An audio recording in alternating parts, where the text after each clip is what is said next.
We are not what we were. We are not yet what we will be. We simply are. And in that, there is so much to us as a vessel, how it all works and how it all works together. It's hard to imagine pursuing mastery in a target that has been moving, albeit slowly, for millennia. And yet, that's just what today's guest has set his sights on.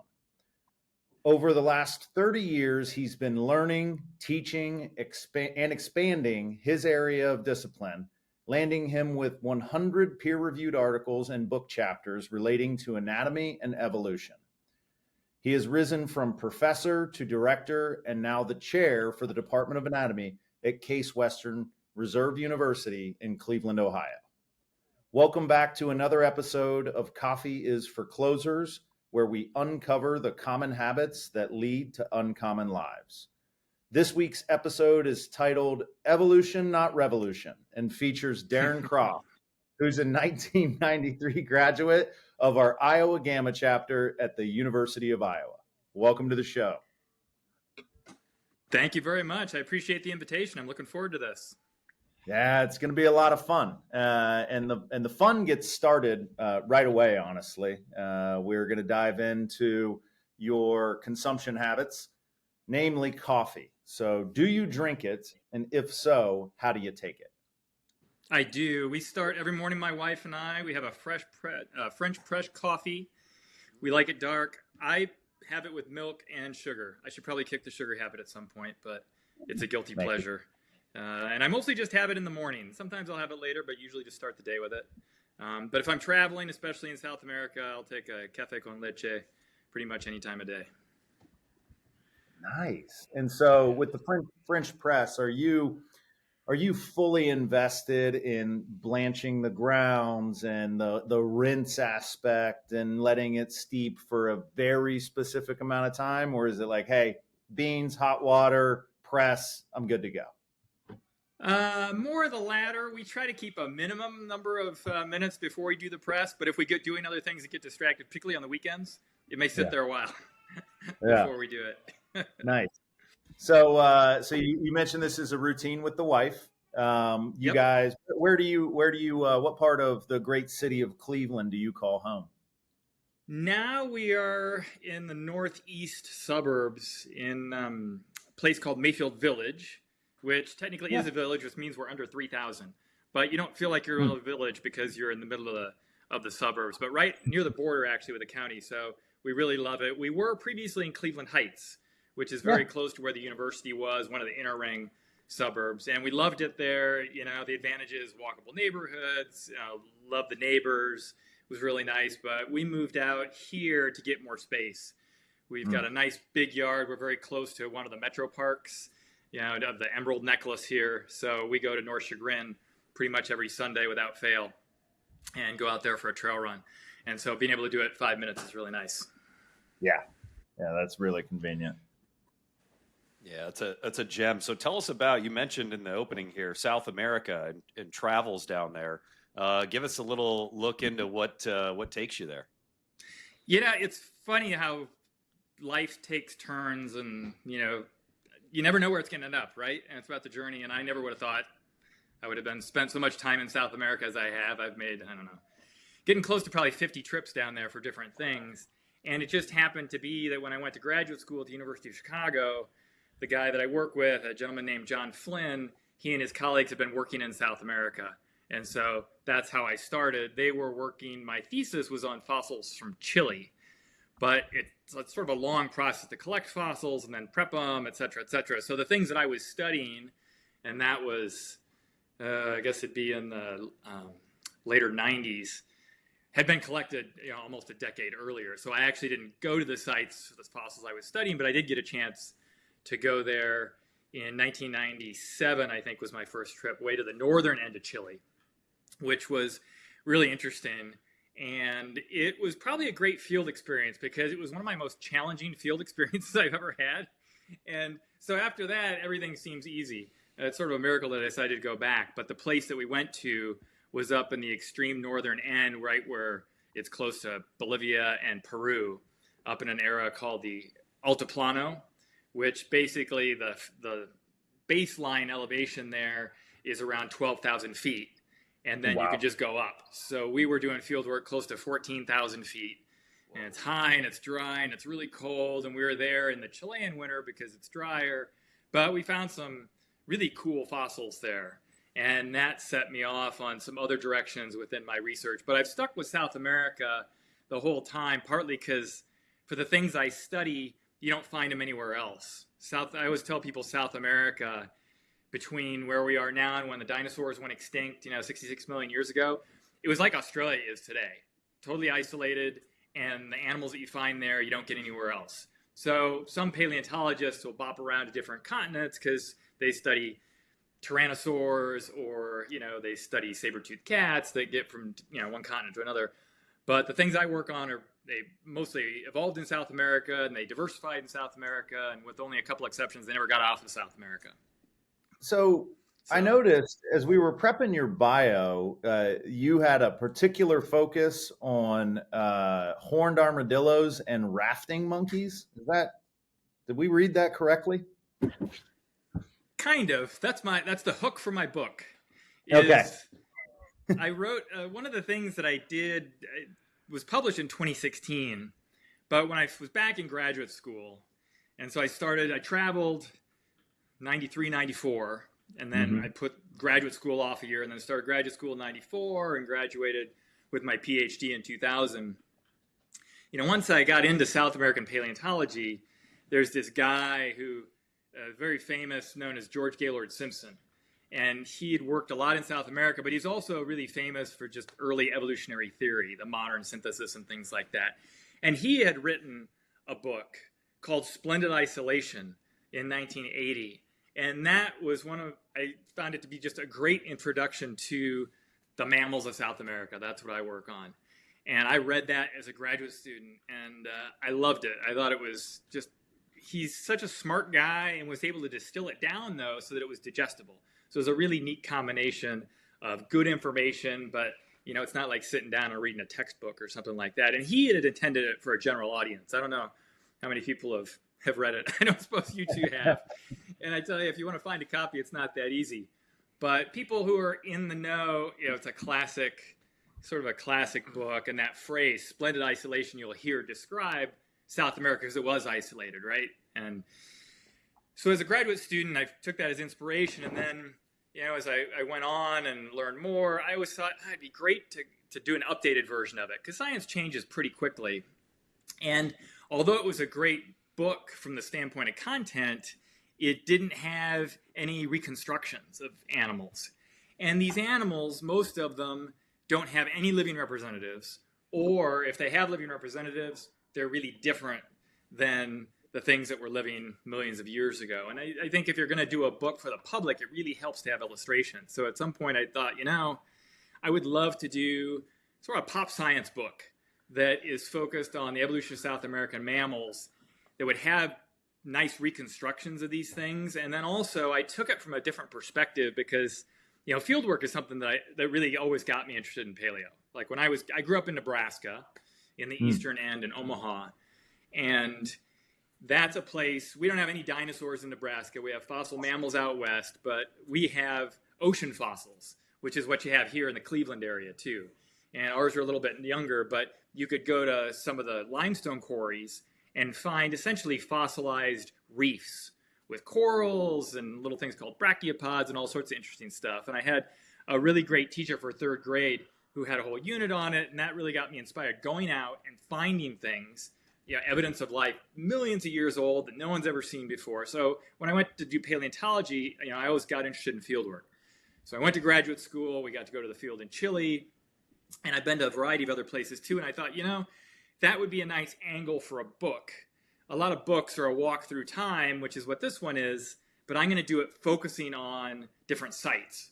So the book is really a walk through time by visiting 15 different fossil sites. So you go to this site that's 60 million years old, and then you go to this site that's 50 million years old, and it has reconstructions and field photos, and it's pretty text light. It's maybe 2 or 3 pages for each chapter, just the cold hard facts type thing. But I pack a lot into it, And I thought that might be a nice way for people who want to learn about it and don't really want to get too much into the details. And then I thought, okay, well, how am I going to title this thing? You don't want to call it Splendid Isolation Part 2.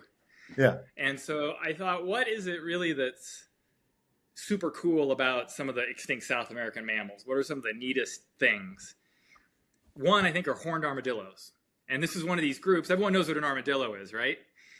Well, armadillos today, if these are all the armadillos we have today, the extinct ones are just a huge variety. And they range from Galapagos tortoise to small car-sized glyptodonts to armadillos that might have been carnivorous, preying on rodents, to this one interesting group that had little horns on its snout that are made from the bones.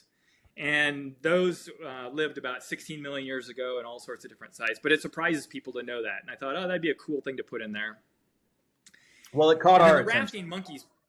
Yeah. What's that? Yeah, exactly, doesn't it? The rafting monkeys is one of my favorite stories about how South America's mammals got there. The short version, which of course you can never leave because people also have follow-up questions, is that monkeys got to South America. So, capuchin monkeys and tamarins and spider monkeys and all those things.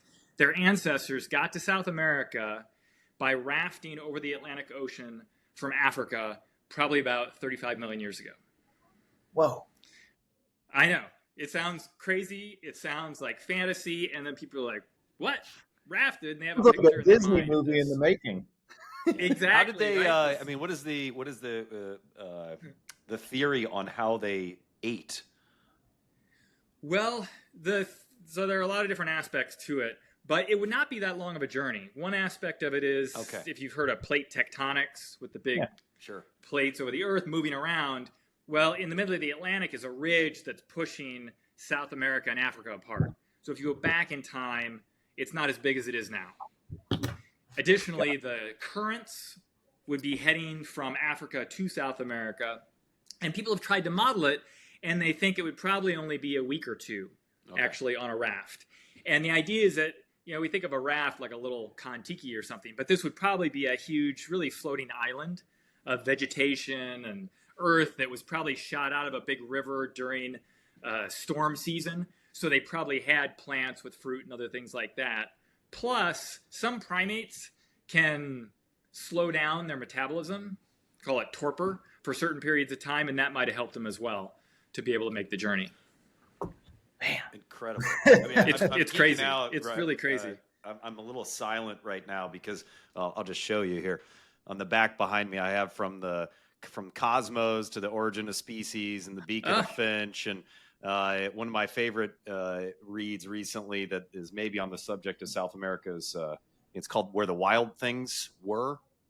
Which is I don't know that one. It's like about alpha predators at the top, apex predators at the top of the food chain, and there's some long research thing in South America where it's an isolated area where there was this island, and it was a large island, but they had multiple sizes of islands, and the ones that had predators had the most biodiversity, especially the apex predators, and the ones that didn't have it they ended up being overtaken by herbivores that ate all of the stuff on the ground, and then the invasive or less productive foliage plants and all the plant life that grew up there. It really just destroyed the habitat, and it made it so that it was much less biodiverse. So I'm doing the pop science piece here, so I don't know a ton about it. I'm certainly interested in this subject, though. No, well, I think you've done a good summary of it. I think those are the sorts of things that would be great if all the public knew. And I think that's the point of why we do books like that, right? So why do you take takeaways? Tell us about, on the evolution piece, like what gets you so excited about studying this and going back in time, having a limited view of what actually happened and trying to piece it together? Like what is it about you that drives the passion for this? Well, for one, it's just a lot of fun. That treasure hunt aspect of it, it's like gambling, but it's not a vice, right? Being able to see these things that people have not found before. But that's the fieldwork aspect of it. And it's sort of an instantaneous gratification. I think the broader implications of it really are, biodiversity, kind of like what you're getting at with the predators and everything else, is a big topic, and preserving biodiversity. And I'm trying to fill in the backstory of that biodiversity, because South America is one of the most diverse places we have on the planet. And the questions we're trying to ask is, okay, why is that? What does it have to do with the animals that were there? How does it, was it affected by the evolution of the Andes Mountains, which is something that I've been working on more recently. The Andes are the longest mountain chain in the world. They run all the way down the western spine of South America. And one thing that we see is that, especially in tropical areas, when you get mountains, it creates all these different microhabitats at the different elevations due to differences in temperature as you get higher. And those can really be cradles for biodiversity. And trying to figure out, okay, what's the timing of that? That can give you insights on when modern groups originated, how they originated, why do we get so many species there? It's a lot of data that go into figuring it out, but that's really what excites me, is trying to get these primary data that then we can put into these big models and answer questions about that. Climate change is really another big one that we've gotten into, because these climate models that we use to model future climate change are all based on data from the past. And if we don't have good data in the past, then we're not going to be as good at predicting the future. And one of the big factors in those models is things like mountain chains, because they affect weather patterns, right? Temperature and precipitation and things like that as well. So I'm interested in, okay, how can we use the mammals and the other animals to figure out how high the Andes were? And then that factors into these other things. Wow. And it's really, there's no shortage of these. The more I get into it, the more I learn. That's one thing that's super cool, is, paleo is in between biology and geology. And you come in it from one side or the other. I came in from the biology side, which is why I'm in an anatomy department. And so now there's tons of geology that I wish I knew more of. And I can do that learning from my colleagues. And that's one of the things now that I'm getting more and more into. That's a lot of fun. So there's this learning aspect of it. And then always, you answer one question and then you're like, okay, now there are these other questions that we want to answer. So it's I think, easier to get more and more excited. When I was in graduate school, I think it's true for anyone, you're thinking, no, what am I going to study? Is there anything left to learn? And the older you get, the longer your list gets. And you're like, oh my God, I'm never going to get to any of this stuff. So Darin, you used the word "we" a couple times there to describe, are you describing your team at the university or the industry of scientists that are working in this subject? Usually when I use "we," I'm talking about me and my collaborators. Yep. Which are somewhere in between the two. And I don't have anyone in my department that I work with, but I do have a colleague in Earth, Environmental, and Planetary Sciences, Beverly Saylor, who's a professor there. And she's a geologist, sedimentologist, and we've been working a lot in Bolivia together. So she's really the glue that holds a lot of the geological studies together. But then we pull in people from other universities in the US, in other countries. If we're working in Bolivia, we have Bolivian collaborators. And then we also have a bunch of students that we work with as well. So there are very few things that I publish scientifically now that are just me. I mean, the things I publish are usually editorials or something like that, but it's so much team science, particularly with an integrative field like paleontology. And it makes for better research too, getting different people's perspectives on things. So you're currently the chair of the anatomy department. That's based on some of the research articles and other things, or classes that you teach, like that's human anatomy, correct? Yep. That's I call it my marketable skill. Okay. So like the paleontology and the book writing on how the monkeys got from Africa to South America, is that a passion project? Are you also teaching courses on that? Or is it like you made a transition at some point? It is definitely a passion project. I also teach courses on it periodically. The backstory for the whole anatomy thing is, if you're a paleontologist, there's a limited number of jobs that you can get, right? Most people probably think of museum curator, which is I was thinking great. Indiana Jones, personally. Indiana Jones, maybe. I guess he's more. Which I guess would be a faculty position in. He's more of an anthropologist, but I think he is one of the top promoters of our field. So, right, if you could get a faculty appointment in either a geology or biology department, usually there aren't any paleontology departments. So depending where you are, you might be in one. Those are also limited. But a lot of us train if you work on backboned animals, mammals, dinosaurs, fishes, anything like that, you need to know the anatomy of those. And we know the anatomy of humans better than anything else. And so a lot of people will train learning human anatomy, even if they're going to apply it to other things. And where I went with at the University of Chicago, they've got the paleontologists there teach the anatomy for the medical students. And that's pretty common. Okay. Yeah, either the paleontologist or the anthropologist. And therefore, me and my colleagues, my graduate student colleagues, all of us who were going into vertebrate paleontology were told you should really take the human anatomy course, which also included histology and embryology. And we took it with the medical students, and we dissected cadavers. And I can tell you, I was not interested in dissecting cadavers when I applied to graduate school. I just I'm not interested in humans. That's why I'm going into paleontology. But you do what you need to do, right? And it's pretty cool, really, to be able to do that and to understand what's going on under the skin. And then I TA'd the course as a graduate student. And as I got to be a more senior graduate student, some of our faculty in the anatomy, it was organismal biology and anatomy at the University of Chicago. Some of them went on to other places. So Andy B. Wiener, who was in our department, went on to Harvard, and he was course director for one of the two courses. And then so I took over directing the course as a graduate student because I liked the lecturing, I liked being in lab. And then I ended up taking over Paul Serino's teaching for the head and neck. So by the time I graduated, I actually was teaching half of the anatomy course at the University of Chicago, which then made me very marketable when I went to other places. When I applied to Case Western, which incidentally, I didn't even know where that was, I don't think, when I applied for it, until I looked at the address, right?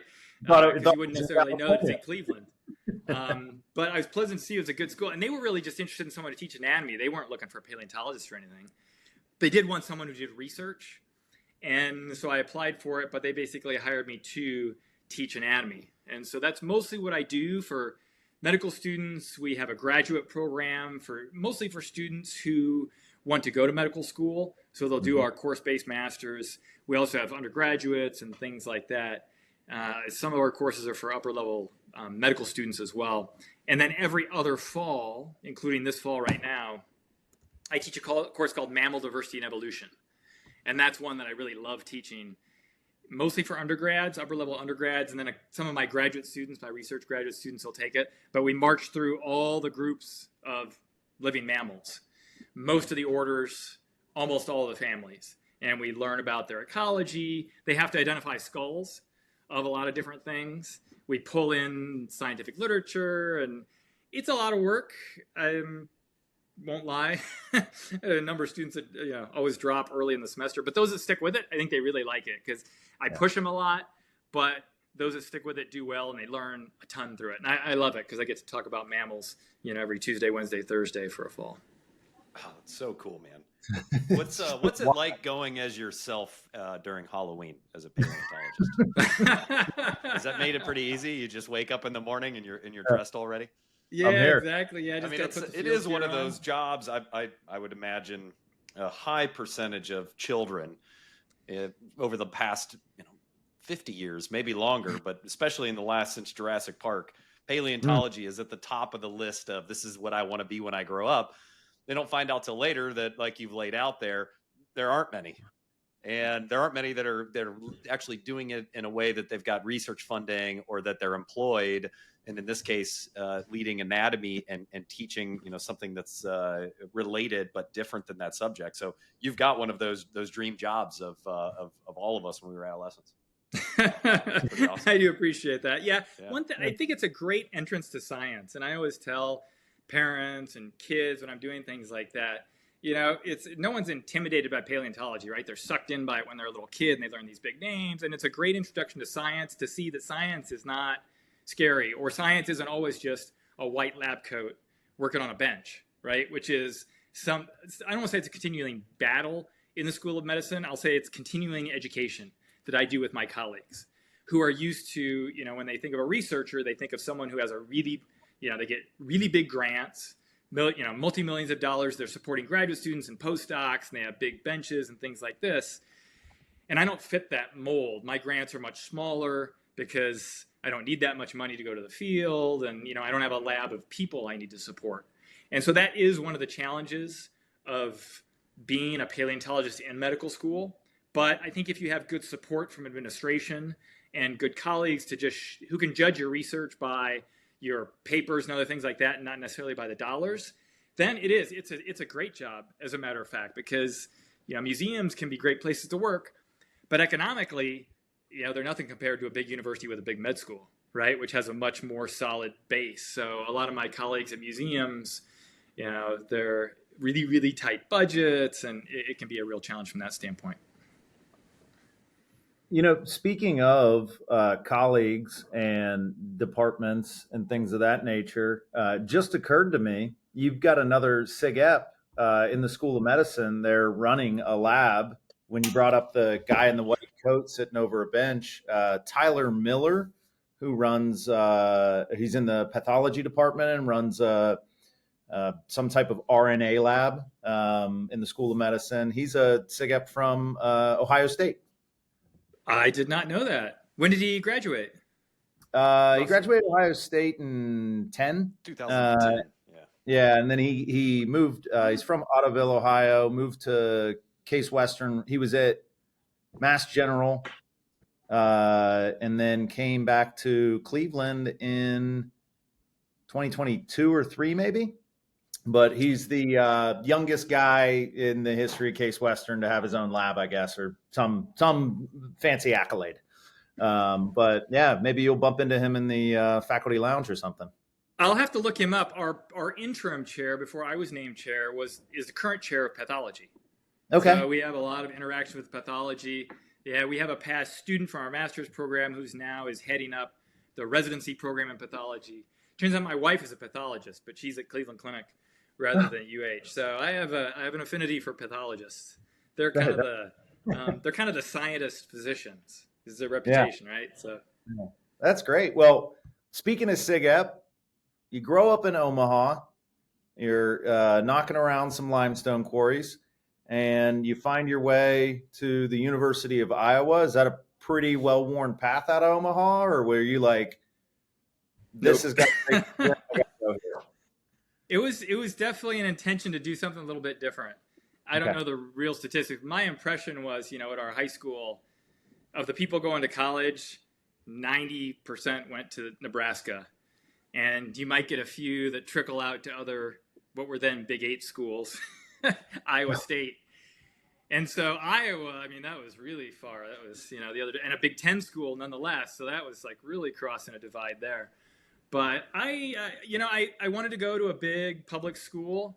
My mom is originally from Burlington, Iowa. So she was a little more familiar with Iowa than a lot of other people. I also had an older brother who was a SIGEP at Nebraska, and being a middle boy, always wanted to do something a little bit different. So I think that's a little thing, something else that pushed me towards Iowa. And I visited there. It was a great campus. I love the feel. It's 4 hours from Omaha, so it's far enough, but not too far. Great opportunities. I was really fortunate to get into a program that allowed me to start doing research when I got there with a guy named Holmes Semkin. They didn't really have too much of the deep paleo like I was interested in, but he worked on small mammal bones, often associated from the Pleistocene, so pretty recent ones, or ones associated with Native American sites. And my research was basically taking bones and pieces of bones and trying to figure out what mammals they belong to, which was really the best training I could hope for a paleontologist. To be able to figure out, this little, first you have to know, okay, what bone does this pertain to? And then from there, what animal? So I got to do, that was one thing that really pushed me towards the University of Iowa, having that opportunity. And then when I got there, I really clicked with the SIGEPs. I think we hit it at a good time. They were on an upswing, and I think ours was the biggest class they had. It was really almost double the size of the fraternity, something crazy like that. Like, it was really, they recruited beyond their means. Yep. And then we had a couple others, and I think I was just really fortunate in the timing of that it turned out to be a great time to be a SIGEP there. So it worked out great. And I moved in to the fraternity house. It's interesting. My parents, my mom was in a sorority. She went to the University of Nebraska, and I think her idea was, everyone joins a fraternity and a sorority, which when I went was not the case. And I think her impression was also, oh, you know, you live in the fraternity or the sorority house. And that also wasn't the case in Iowa. Almost everyone, I think there was a rule that freshmen had to live in the dorms, but there were a couple ways to get an exception. And I was able to worm my way in along with Andy Crabb was my roommate. And so I lived in the house all 4 years at Iowa.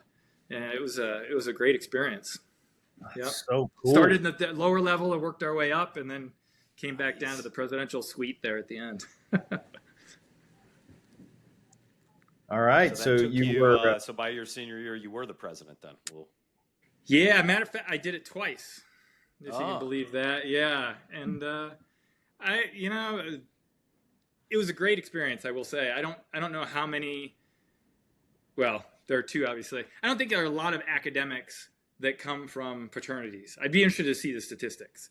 But yeah. I feel like, you know, maybe now there's an impression that it's not something that you would do. But it was just a fantastic experience from the standpoint of stretching me a little bit. I think helping me develop leadership abilities and opportunities. Partway through my education is when the whole Balanced Man program came out, which really resonated with me and I thought was super useful in teaching, you know, helping students really get educated in life, right? I think we do a pretty good job at universities in educating about mathematics and English and other things like that, but a lot of these life skills, not so much. And those are the things that I really got, I think, in the fraternity. In addition to just being able to live and interact with a very, you know, students with varied backgrounds, I think was great. And I think you get, you know, it's much closer there than you get in a dorm or anything like that. So I feel real fortunate that I was able to get that whole time. Did you find that, you know, as you went into a niche career, did you find, and do you still find some of those skills from the time as an undergrad serving in leadership, and then we'll get to the fraternity staff, but did you find that those helped you, you know, set yourself apart when you were going through interview process or, you know, trying to piece together this atypical background coming into academics? Like, you know, are you still carrying that with you today? Definitely. I think fundamentally, I think every social situation I have already encountered in the fraternity. They are all the same. You know, it's the same people, it's the same situations, it's just different context, right? And I think learning that early on has really helped me. I think it's one reason I'm chair now, is getting that early on, learning how to deal with people, how to get things done. You know, before I was chair of the faculty council in the School of Medicine, which is a school of governance for the whole School of Medicine. And, you know, it's a lot like trying to run a fraternity, different constituencies, making sure you communicate well and doing things like that. I think those skills definitely. Even things, though, I will say like budgeting, you know, in my personal life, and then also when it comes down to being a chair, those fundamental aspects of that you get from, if you're on an executive position in a fraternity, being aware of that have also really been helpful. And I think the whole idea of getting out of your comfort zone, and I don't remember if that phrase is something I got from training as a regional director or if it was before, but I think that's something that I always keep in the back of my mind, that when you're stretching yourself, you know, it's always good to push yourself and get out of your comfort zone for things. And I think that's what allows you to not keep doing the same thing, but to try new opportunities and take on leadership roles. And I'd certainly credit the fraternity with that. Well, Darin, I think we're just going to clip this section right here and put it on the new promo vid we're going to cut for why people wanting to pursue academics should check out the fraternity as an undergrad experience. It was really well said. Incredible. So 2 years on the leadership or exec team as an undergrad. How did you find the staff and make your way to Richmond? I was recruited by, I'm trying to remember who all recruited. I mean, so we were talking earlier, I knew Ari Rosenbaum and Scott Edinger, who had traveled. I think they were earlier on. So I knew a series of regional directors. And I think they had scoped me out as someone who might be interested in doing that. And I think what really resonated with me was the idea that, you know, you've got one opportunity to do this and you're not going to get it again. And the whole idea of, you know, you miss all the balls you don't swing at, right? Mm-hmm. And so I thought, you know, you're going to live hopefully 70 or 80 years. This is 1 year. You should really take the opportunity. And you know, it's a little intimidating. It's out of your comfort zone, but you should do it. And so, yeah, that's thought about it, and that's what I did. I had a fellowship, an NSF fellowship for graduate school, and fortunately, I was able to put it off a year, and that was kind of nice, knowing what I was going to do when I got out. And I said, yeah, let's do it. I think I'll learn a lot, and you know, one of the best decisions I ever made. Definitely, it was just fantastic. So you get to Richmond. Who else is on the crew there waiting for you? Oh my goodness, Dan Kraninger, Chris Lovelace, Mike Carlone. I'm trying to think who else on there. John Romig. I'd have to go through. Yeah, you got to I know with the first few, man. That's a pretty solid crew. What was the summer development experience like? Like, what stands out in your memory from the 8 or 9 weeks you got to hang out in Richmond?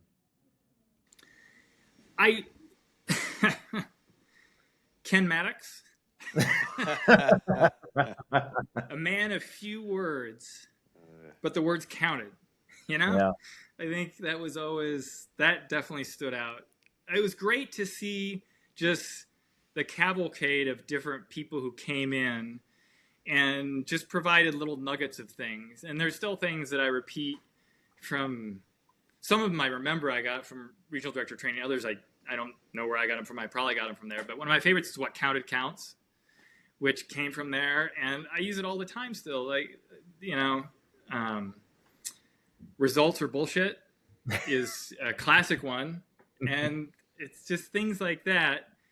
And being around another group of guys that were also, you know, all just really impressive people and all interested in doing, you know, like the top of their abilities, right? Trying to excel in different things was really uplifting. You know, I had a great time with all my fraternity colleagues at the University of Iowa, but, you know, not everyone's an executive member, and it kind of takes a different mentality, right? And different sorts of people. And then being around a whole group of people like that was really a fun experience for me. Yeah. So I think we had a great trip to Washington, D.C. for the 4th of July fireworks. You know, that was one experience that was really stood out. We went rock climbing. I think it was in Virginia. I don't remember exactly where, but that was also a great experience from the training. And just going downtown in Richmond on Friday nights where they had the outdoor and the music, and just hanging out, it was sort of surreal for someone who hadn't really gotten very far out of the Midwest before. You know, I traveled a little bit, but not a lot.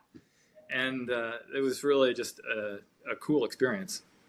Man, you've got us feeling all nostalgic now. It just does remind us we need to stop sharing the list of who we're about to interview with Ken Maddox, because I feel like he keeps getting to all these people before and making sure that they recognize him during their interviews. We got to stop that. That's an awesome experience, man. It's you know, different for everybody, but certainly for you had you know, was impactful in more than some of the typical ways, which are about some of those lessons that you mentioned, but also about just the camaraderie and the whole experience of being with those guys stuck together in a city for 2 months. Yeah, and balance. You know, I enjoy doing physical things, but in high school, you know, I was never on any sports teams or anything like that. And in college, I played volleyball, but again, didn't go to the gym a lot or anything like that. And I think it was that summer where I really decided, you know, I need to invest as much in being healthy, you know, watching what I eat, exercising as I do, and in my mind and other things like that. And I remember that's where I started running in Richmond, which I had never done before. And just, you know, ran for a couple blocks, and then I'd walk, and I ran for a couple blocks and walked. And then after that, I really got into the habit of it. And that's something that I've kept up, you know, ever since. And talk about life-changing things. You know, the spirit healthy, body healthy. I got a gym here at home, and I have the Balance Man banner up on the wall. That's one of the few things that I have prominently displayed up there. And it just, you know, I think it really epitomizes how you want to have a balanced life, right? No matter how much I get overwhelmed or whatever at work, I sneak away at lunch and I'll go to the gym, and no matter how your day is going, after you get that workout, you just feel great. And so that's something else I think I credit the fraternity and also that training with. How would you describe for us who are not in this condition, what does it mean to be like field fit for these trips down, your 50 trips down to South America? There's a lot of, I imagine, you mentioned, above elevation of 14,000 feet. So tell us what you do to stay in shape here and what how you keep it. Well, one thing I'll say about elevation that's weird is partly it's physiology and has nothing to do with fitness. There's this, I don't know if it's a famous story, but in our circle, this guy, who I think was actually from the University of Nebraska, as a matter of fact, and who is a track star of something or other, he went on a trip to one of these high places in Bolivia, and he had to go back down to elevation. So if your body's just not physiologically set up for that, it doesn't matter how fit you are just at baseline. I tend to do well at elevation. I actually really like it because the air is sort of thin and it's not filled with pollen and everything like that. But I get bored easily with working out, so I'm a big CrossFitter. I've been doing that for about more than 20 years now. And mostly now I just have a database of old workouts, and I just go through and do those. Some of the new ones are a little, I don't know, but I do that. And then I got into trail running because, again, the great thing about running is all you need is a pair of tennis shoes, maybe some layers depending on where you are. So when I'm traveling, that was something really easy to do. And the trails, it makes it interesting. And I think it also, it's a lot better for your joints and for your whole body, right? Mm-hmm. Being able to work on uneven terrain, because that's what it is in the field. We're not hiking on trails a lot of times. You're just bushwhacking it through things. So I think being able to walk, and then if you can run on it, that really helps too. So we usually do that once a week. Those are the main things that I do for exercise, but and I will say now one of my passions is horticulture. I guess you can call it landscaping, but I feel like there's connotations with landscaping. But we have a big yard, and so I'm always, mulching and mowing and pruning and digging things up and moving them around. And it's, I think, the ultimate functional workout. Yeah. Right? And my goal is, if I'm doing in my regular workouts enough that when I do whatever I do in the yard, I don't get sore, then that's a success. Yeah. So now, does your wife give you crap for digging holes in your yard if you're trying to find mammal remains out there? No, I have free reign over the yard. Okay. Beautiful. Are you? We have a good division of labor. Do you participate in races, marathons? Do you have any milestones you've hit with that? Not so much anymore. We used to do that. I've done one marathon. I did the Running with Scissors marathon, which was a trail marathon here, and you ran with a pair of scissors because you go halfway out, and then there's a magazine there, and you have to cut a page out of the magazine to prove that you went all the way out, and then you run back. So that was the one marathon that I've done. It was fun, but it was a real chore because it was all trails. It was really wet and slippery, and I love the trail running culture because mostly you're running against yourself. You're not running against the other people. At least at my skill level, you're not. And people are all really collaborative about it, And so that marathon was the one that I've done. It takes a lot of time to train for a marathon, but my wife has also done some ultras. We paced. One of the most fun experiences I had, we had a friend of ours and his wife, he would run ultras. So he would do some of these 100-mile races, which, of course, you're not running the whole time unless you're super elite. Yeah, you're still walking part of the time. But there's one out in Leadville. I don't know if you guys heard of Leadville. Leadville 100, miners, muckers, and mean mother blank. Exactly, yep. So we paced him on the 100-miler there at Leadville. And so since I'd done the elevation stuff, and at night I would do the up ones at night on a couple different legs. So that was one of the most fun things that I've ever done. Man, well, Darin, I'm surprised you haven't run into Mike. He's usually out there power walking some of the trails in Northeast Ohio. Sometimes on the hoverboard, sometimes walking them. And now, what about Mike? You did the orienteering thing, right? What was that orienteering? The Python. That was just last weekend down in Cuyahoga Valley National Park. They have a orienteering race it's time bound, so you have either 4, 8, or 12 hours, and you get a map and a compass, and you go all throughout the national park and you find like you geotag inside of the park. So it's really cool. I did it probably 4 years ago, and I was out of town last weekend, but a group of friends did it. It's really cool. It's every September. It's called the Python. We'll have to look it up. I cannot say I'm a good orienter. I don't think I've ever done any of it. I usually just GPS defines, but we have a friend of ours who does adventure races similar to that. And sometimes they also have a bike and a canoeing, kayaking component, but it's like a combination, right, of your time, but also how many stations you get. Yeah. Right. I mean, It's really cool, all the different things you can do now. Yeah. They get you out to the park. That's the best part of it, is getting out. We love Cuyahoga Valley National Park. We have it on our license plates. We get down there as much as we can. Nice. Yeah, there's no shortage of cool trails here in Northeast Ohio. It's awesome. To be clear, I just want to make sure, because this is going to go out to hundreds of people. Mike was working the hot dog table during that Python race. He was not actually in the race doing anything required. The technical name is a trail angel, and I was. You had the hot dog stand. Oh man, Darin, this has been nothing short of fascinating. You have to be the guy that they made the Dos Equis commercials about. You might be the most interesting. I wish I could use some kickbacks from that. I think what's refreshing about it is the what's the saying of average people or below average people talk about people, average people talk about events, and above average and the best people are just obsessed with ideas.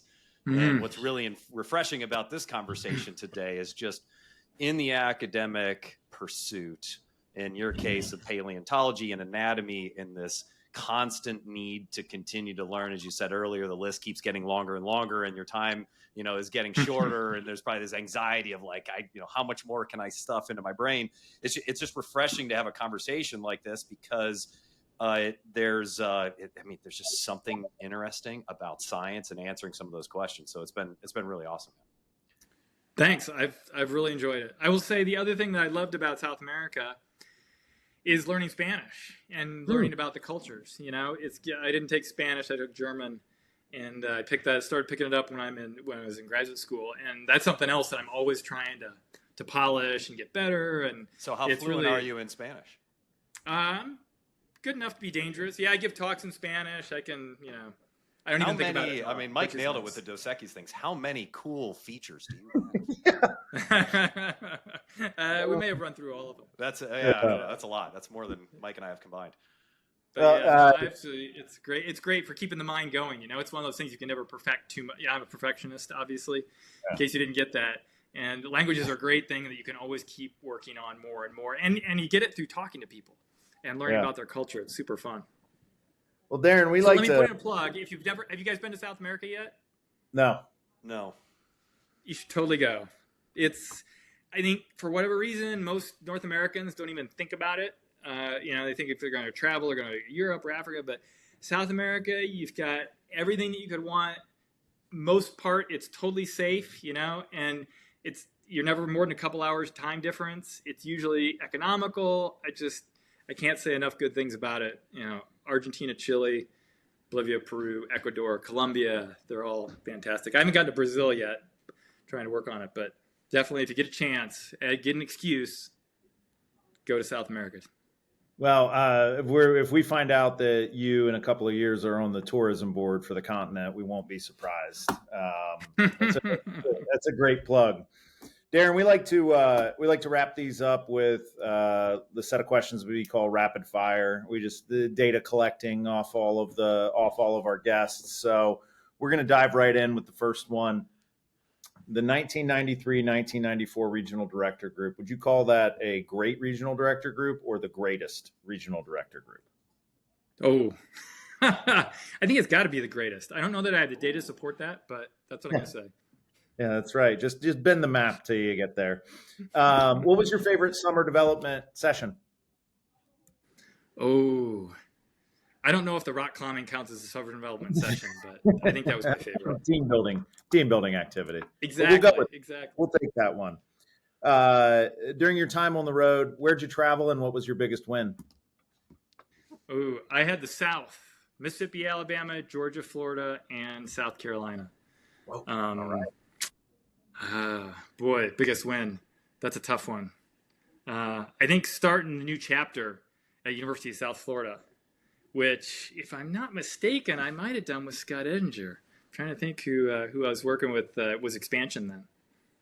That's really cool. We just had Bill McCausland on a couple weeks ago, who's the director of the Alumni Society at USF. Oh, awesome. Yeah, very cool. What's the strongest relationship you developed with your time as a part of the fraternity staff, either with an RD, another guy, guy in Zollinger, or in a volunteer? Oof. That's also a tough one. I will say, I had an opportunity to reconnect with Doug Scheibe recently. And, I think he was really a role model for me. He was several years ahead when I was there. And I think just in terms of just a person I'd like to be like, I think Doug Scheibe is definitely up there. We had the pleasure of spending time in Zollinger House when we were on staff with Doug, and role model is definitely a great way to describe him. I mean, he got us committed to the cell phone holster on the belt. Whoa! I mean, yeah, we wanted to be like Doug too, and the best we could do is copy the way he carried his phone. Yeah, I think he was annoyed by it, but at least we borrowed some of his cool.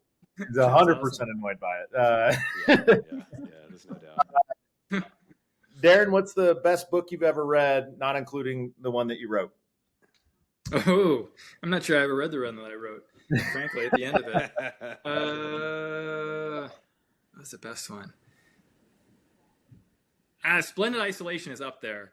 But there you go. To get back to the monk, there's a great one. I'm trying to think. The Monkeys. I think it's the Monkey's Bridge. I think it's the Monkey's Bridge. That's sort of about biogeography. Okay. But it's well written. Yeah. Nice. Yeah. And then last one, if you're a 22-year-old, maybe you're junior, senior in college, or you just hit the road, what advice do you have for the young men out there listening to this? Balance and get out of your comfort zone. I love it. I think those are the two. You are a shining example of both of those things. This has been hands down the most fascinating and unexpected call, I guess, with respect to everything that we covered. Thank you. I appreciate it. Yeah, man, yeah. This was a good one. We know that evolution never stops, but it may have peaked. Or might be peaking with you here, and the ability to amass skills and just dominate everything you're doing, man. This was awesome. We should get a drink soon and hang out. Definitely. Yeah. Yep. Let me know. I'm not going anywhere except for trips, but other than that, I'm around. Except for Bolivia and Argentina and Chile. Yeah. Exactly. Darin, thank you so much. Thank you, Darin. Incredible. My pleasure. This was a lot of fun. Have a good weekend. Yeah, we'll talk soon. Take care. Okay.